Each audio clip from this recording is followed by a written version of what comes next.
कार्तिक मास में आने वाली शुक्ल पक्ष की एकादशी को देवोत्थान एकादशी या देव उठनी हरिप्रबोधनी एकादशी भी कहा जाता है। यह एकादशी दीपावली के बाद आती है। आषाढ़ शुक्ल पक्ष की एकादशी को देव शयन करते हैं और कार्तिक शुक्ल पक्ष की एकादशी के दिन देव उठते हैं, इसलिए इसे देव उठनी एकादशी कहा जाता है। मान्यता है कि देव उठनी एकादशी के दिन भगवान विष्णु क्षीर सागर में 4 माह शयन के बाद जागते हैं। 4 माह बाद देवोत्थान एकादशी पर भगवान हरि के जागने के बाद शुभ तथा मांगलिक कार्य शुरू हो जाते हैं। इस दिन तुलसी विवाह का पर्व भी मनाया जाता है। साल 2024 में देव उठनी एकादशी 12 नवंबर 2024 दिन मंगलवार को है। पारण का समय रहेगा 13 नवंबर को सुबह 6:42 से सुबह 8:51 पर। पारण तिथि के दिन द्वादशी समाप्त होने का समय दोपहर 1:01 पर।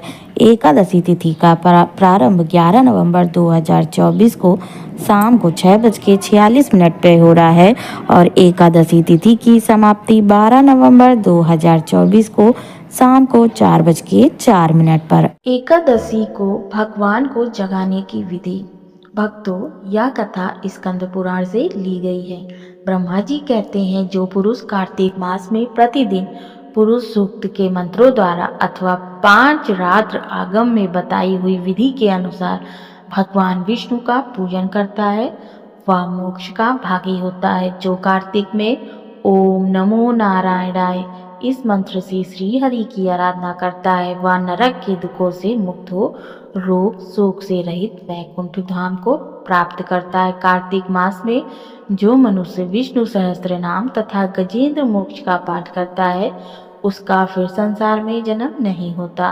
सुव्रत जो कार्तिक मास में रात्रि के पिछले पहर में भगवान की स्तुति का गान करता है, वह पितरों सहित श्वेत द्वीप में निवास करता है। आषाढ़ के शुक्ल पक्ष एकादशी तिथि को शंखासुर दैत्य मारा गया, अतः उसी दिन से आरंभ करके भगवान 4 मास तक क्षीर समुद्र में शयन करते हैं और कार्तिक शुक्ल एकादशी को जागते हैं। इस कारण वैष्णवों को एकादशी के दिन निम्न मंत्र का उच्चारण करके भगवान को जगाना चाहिए।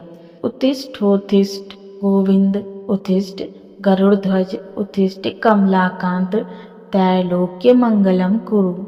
हे गोविंद उठिए उठिए, हे गरुड़ध्वज उठिए, हे कमलकांत निद्रा का त्याग कर तीनों लोकों का मंगल कीजिए। ऐसा कहकर प्रातःकाल शंख और नगाड़े आदि बजाएं, वीणा वेणु और मृदंग आदि की मधुर ध्वनि से नृत्य गीत और कीर्तन आदि करें। देवेश्वर श्री विष्णु को उठाकर उनकी पूजा करें और सायंकाल में तुलसी की वैवाहिक विधि को संपन्न करें। एकादशी सदा ही पवित्र है। विशेषतः कार्तिक की एकादशी परम पुण्यमयी मानी गई है।